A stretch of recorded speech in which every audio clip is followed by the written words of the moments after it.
Yo, what's going on, guys? KrispyFlakes here. Welcome to, KrispyFlakes. Normally, I would do this type of video on my second channel, Extra Crispy, but I just had a video go up over there when this news was released, so I figured I would bring the reaction over here. Plus, I am going to incorporate a little 2K into the end of this video anyway.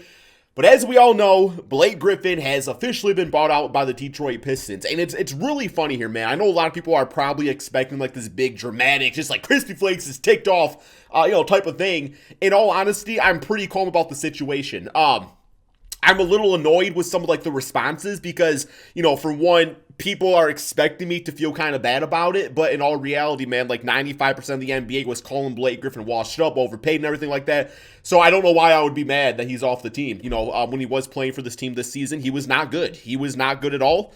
And if anything, he was a ball stopper. And with that being said, I still think he has a lot to offer a franchise. I really do. And, the big difference here too, man, is the other comments that are also kind of annoying me is, you have all these big market teams now coming out of the, thin air saying, Blake Griffin still has all-star potential and stuff. And like I said, so many fan bases were saying he's completely washed up. So now he's going to go to a team like the Lakers, the Brooklyn Nets, and they're going to treat him like he's, still a superstar. But that's going to be a little bit annoying. But, in all reality, man, Blake Griffin on a $38 million contract this season, which is what he was with the Detroit Pistons. Yeah, obviously not worth it. Blake Griffin, if he gets a $5 million contract or signs the minimum deal, whatever it is, with a contender, well, that's a big-time W. Like I said, just 2 seasons ago, Blake had his best season in the NBA, which is crazy to say about, man. I mean, what's to say? He had a 6-time All-Star forward, Blake Griffin. Like, he literally had his best season in Detroit 2 seasons ago. And to be quite honest, man, I don't think I would. Here's what Blake Griffin needs to do. Okay, Blake Griffin needs to solely work on his three-point shot. There is games where he looks absolutely fantastic from three. Like, he's literally knocking it down, and you're like, wow, like, this man has really developed his jump shot. 'Cause I remember when he first came to the NBA, his jump shot was very, like, hingy with it and awkward. It just never really went in, right? Now it goes in sometimes. So he needs to work on his three solely. He needs to become a consistent three-point shooter. And, sometimes he does things out there where he tries to get a little like James Harden-esque with it and doesn't go in. It's kind of annoying. But if he can solely work on that three-point shot and he can lose that first or second option mentality, kind of like similarly to like what Carmelo Anthony had to do to continue being successful in the NBA, then I think Blake Griffin can really, really help a team. Now, if he goes into the team, with the attitude that he wants to be a top 2 option, it's, contenders are not going to sign him because they're just like, we don't need that type of player, kind of messing with the chemistry and stuff like that. So, best case scenario, works on his three-point shot, limits, I would be cool with Blake taking like 5 threes a game, to be honest. And of course, scoring a little bit around the basket, do a little ball handling and stuff like that, man. But for the most part, limited shots, but stick to the three-point line, space the floor. Because he can still put the ball in the court, man, and, get to the basket and stuff. Like, he's got some really solid handles. But the thing about it, though, is like, best case scenario, I see him being as a lesser version of Gallinari. Yeah, I know people think that's a weird comparison. The reason I say lesser version is because Blake Griffin simply is never going to be as good a shooter as Danilo Gallinari. But Gallo is a similar type of power forward, at least the way he should be playing, in the sense that, shoots threes, can drive to the basket. Yes, has some injury history and stuff, which kind of slows him down later in his NBA career. But I really think Blake Griffin could be that type of player. So, and as a Piston fan, I'm not upset at all, guys. Like I said, I am not upset. A buyout, I don't know the terms of the buyout, but if it's like, for one, if we saved money, that's already a good thing. But if it was a buyout in the sense where, maybe he agreed to take on like $25 million of his contract and we can get rid of that in 2 seasons, then that's a W, right? Because that means we have money. That'll free up like $5-10 million of free agency this season and next offseason to bring in some other players or, extend contracts, whatever we would really need to do. Now, if it was a case where they bought him out for the full amount just to get him off the team, and now we have to stretch that $38 million this season, I don't really know how it works with player options, to be honest, but if we have to like stretch that out to 5, 6, 7 seasons, similarly to what we had to do with Josh Smith, that's a big-time dub, or that's a big-time L, I should say, man. Like, I will not be happy about that. I don't know the terms of it, though. But overall, the Pistons, it was a bad deal in the first place. When we initially got Blake Griffin, it was my same reaction as when we got Allen Iverson. And it's like, oh my God, we actually have something here in Detroit. We actually have a fun player. The issue with that fun player, for one, Iverson was getting kind of old at that point. Also, not chemistry-wise, did not work with Rip Hamilton. And now with Blake Griffin, he had that one really good season, but now the injuries, the latter part of the contract, is caught up with him. And it led us here. And it led us to the point where when he was playing, it was not leading to W's. And even if he was good for some W's, it's like, how does that really help the young guys like Sadiq Bey, Siko Doumbouya, all those guys develop? It really doesn't, man. And overall, I'm not upset about it. I wish him nothing but good luck. I will always remember that playoff series where I believe we got swept by the Milwaukee Bucks, but Blake Griffin played literally on one leg. And to me, that just showed that he cared, right? I just think it got to the point where, anybody could see the Pistons this season were not really going to be a good team. I mean, everybody knew that. So for Blake Griffin, I totally get it. Wanting to go to a different team, wanting to contend, and just... It's so hard to go out there when you're that type of player and stay motivated, for an entire NBA season where you can, it's like, okay, I know I have injury issues. I know I don't have too many seasons left in the NBA because of those injury issues. I don't necessarily want to go 100% with this team right now because that's going to hurt me later on in my career if I'm trying to get another contract or go to a contender or something like that. So, I think he has been coasting, and I think I think a lot of people are going to be surprised when he does find a landing spot that he is going to be better than people thought. I still think he has stuff to offer out there, man. I will 1,000,000,000,000% not slander Blake Griffin. I'm extremely happy for the guy. He's done nothing but good things for Detroit. We did not sign him to that contract. We traded for the contract. In hindsight, I would rather have Tobias Harris, although I'm not a big fan of Tobias Harris's contract. Now he's on the 76ers. Originally he was on the Clippers. But also we did trade away a draft pick too to get Blake Griffin on the team, which obviously was stupid. I think that draft pick ended up being Jerome Robinson. It was not Shai Gilgeous-Alexander, which a lot of people mistake. I do not think it was him. If it was him, then I'm sad. But no, regardless, man. So what I want to do for this video right here is just real quick here, go through some teams because, I did a Blake Griffin video before, but now it's different in the mindset where before I had to try to find a trade that would get it done. Now he can go wherever the hell he wants, man. Blake Griffin can go wherever the hell he wants, and that's great. So, yeah, on the season, he's not really averaging very good numbers, like 14 points, 6 rebounds, and shooting very low field goal percentage. But, looking at last season, like I said, man, this is assuming that maybe he's still somewhat motivated. Last season also, well, we don't really have a good sample size because last year he was also injured. So all these numbers right here from the 2020 season is when, once again, he was playing on like a bad leg. So, really, you got to go back to this season when he was completely healthy, but it's like, can he become that player again? I don't know about that. 25 points, 8 rebounds, 5 assists, not too long ago, man. 36% from 3. I think if he can go to a team and average these 2020 numbers, but do it with better field goal efficiency, if he can average those numbers with 2019 efficiency, then you're in a really good place. 16 points, 5 rebounds, but you're shooting 36% from 3. That will really help out a contender, right, man? So, yeah. As far as a team that should pick him up, this is where it gets a little interesting, okay? So let's start from the beginning. Let's start with the Philadelphia 76ers. Does the team make sense? You could probably make a case for them. Put Tobias Harris at the 3, Blake Griffin at the 4. But then it's like, dude, is it going to be he becomes a starter on a team? Or do you use him as 6-man? Do you use him, in this new type of version of Blake Griffin, similar to what the Pistons did with Derrick Rose, where it's like he used him as a 6-man, limited his minutes but when he was out there, he was balling out because he knew he wasn't playing a full game, so he'd go, full on Derrick Rose mode. So it's like, does the contender do that or do they start him, right, man? 76ers, I think, makes some sense. Milwaukee Bucks, I don't really see it because, of Middleton and Giannis out there, unless you want to use Blake Griffin as a 6-man. Chicago Bulls, no. Cleveland Cavaliers, no. Boston Celtics could be a little bit interesting. Just to get another big guy out there, I honestly think with his passing abilities, he would actually fit in pretty nicely on the Celtics team, to be 100%. The Clippers, I know his relationship with management's not great, so I don't really see the Clippers being a thing.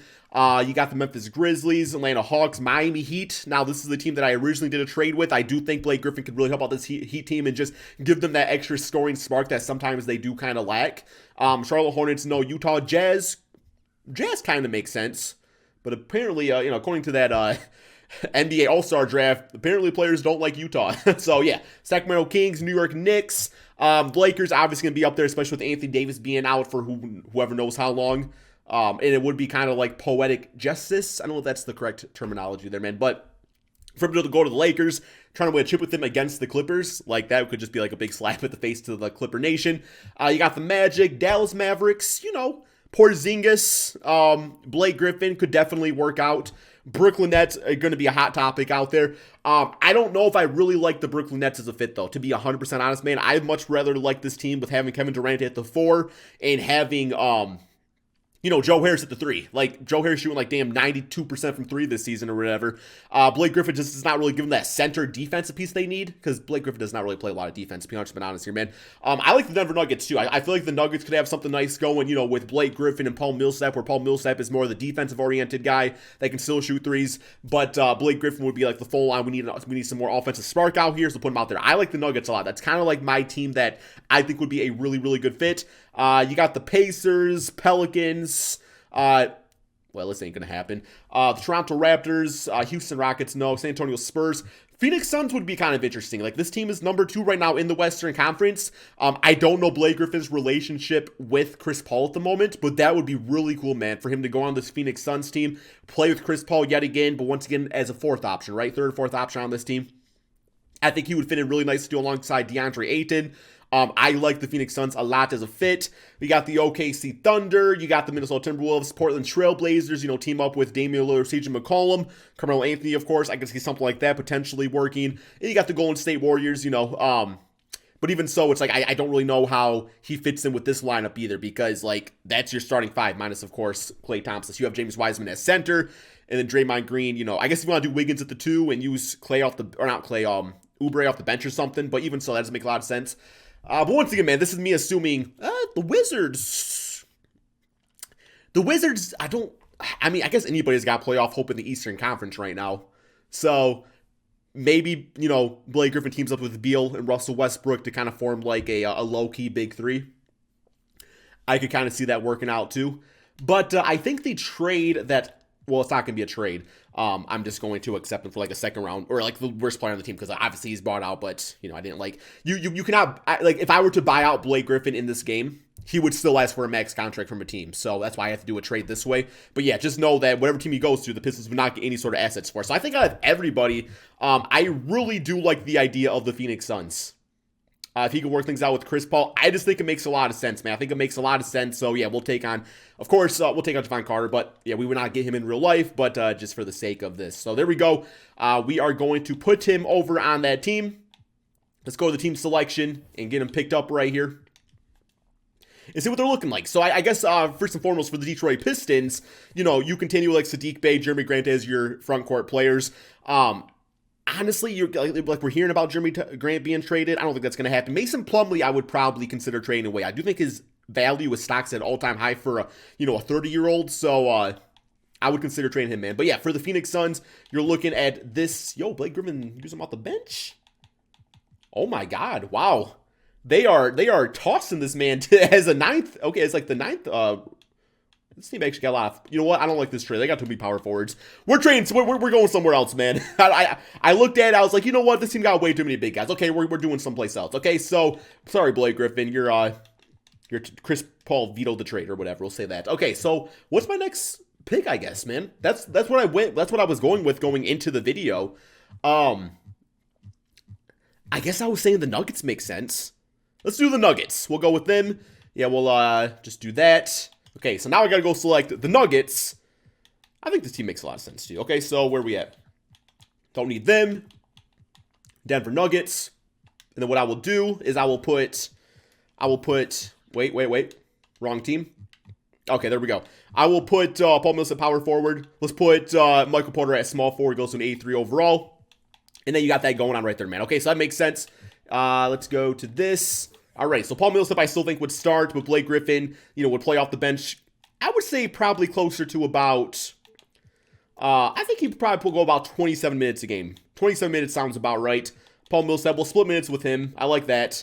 And that's the team, man. Okay, so I guess real quick here, we will go ahead and simulate the season. It's 2K, though, and the simulation's always broken in this game, so they're probably just going to make them a really bad team. But yeah, simulate through date, so this team can do really bad because it's 2K, and they're going to trash them.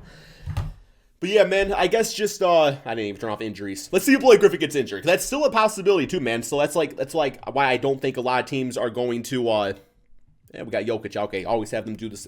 I don't care too much about the simulation, man. It's more so about talking about Blake Griffin, right? But, yeah, there's still injury potential. I don't know if he's going to sign a multi-year contract or if it would just be like a one-season thing. Like one season to prove himself so that way he can go for a bigger contract in the offseason, right? I think that probably makes the most sense. Like, he's already getting his buyout money, so I think it's going to be a minimum deal wherever he goes to, because he's still going to get paid from Detroit, because, you know, that's just what we do, man. Like, we pay for you to be on a different team, man. We pay for you to be on a different team. So, I don't really know, though. It is kind of low-key starting to become, like, emotionally draining being a Pistons fan. And I've been doing this for, like, a decade. Like, being a fan of a bad team. I guess the Pistons really like 2009, 2010 when it started. So even longer than a decade, man. But I'm starting to get to the point where the optimism is kind of wearing thin on me. I will say, I think my ultimate breaking point will be if the Pistons get a really bad draft lottery pick. That will probably be my breaking point, where I will still be a Pistons fan, but I think I will just be so emotionally drained that I won't know how to come back from it, man. So yeah. This Nuggets team is doing completely trash in the simulation. That's why I hate 2K sometimes, man. It's like, no respect. They don't got to make the damn playoffs. So yeah, screw that. But we'll see how Blake Griffin did stat-wise. Maybe he got injured, though, right? Maybe he got injured. So, real quick here. Yup, not even in the playoffs. So stupid. Player stats on the season. Blake Griffin, 17 points, 5 rebounds, 4 assists per game. So he actually played pretty dang nicely. Shot 46% field goal percentage and about 35% from 3. So if he's doing that, that's a big time W. 2K simulation stupid, so whatever. So yeah, man, that is the end of the video. You guys let me know in the comment section below, what team do you think should get Blake Griffin? Whenever he is announced to go to a team, I will probably do a rebuild of that team here on the main channel, KrispyFlakes. So yeah, if you're from Extra Crispy, hit that subscribe button. If you're new to the channel, hit that subscribe button. If you are here already and already subscribed, do not hit the subscribe button because then you'll get unsubscribed, man. But yeah, that's all we got. Thank you all so much for watching. Peace out, guys.